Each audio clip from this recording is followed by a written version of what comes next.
ಸಹ ತೀರೋಗ್ತಾರೆ.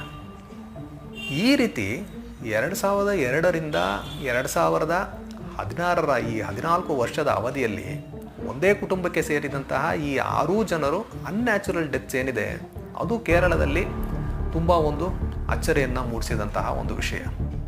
2018ರಲ್ಲಿ ರಾಯ್ ಥಾಮಸ್ ಅವರ ಸಹೋದರ ರೋಜೋ ಥಾಮಸ್ ಅಂತ ಅವರು ಕೂಡತ್ತಾಯಿಗೆ ಬಂದು ಹಲವಾರು RTI ಅಪ್ಲಿಕೇಶನ್ಸ್ನ ಹಾಕಿ ಆ ಇನ್ಫಾರ್ಮೇಷನ್ನ ತೊಗೊಂಡು ಅದೇ ರೀತಿ ಗೌರ್ಮೆಂಟ್ ಹಾಸ್ಪಿಟಲ್ನಲ್ಲಿ ಈ ರಾಯ್ ಥಾಮಸ್ ಅವರ ಆಟೋಪ್ಸಿ ರಿಪೋರ್ಟ್ ಅದನ್ನು ತಗೊಂಡು ಅವರು ಸ್ಟಡಿ ಮಾಡ್ತಾರೆ.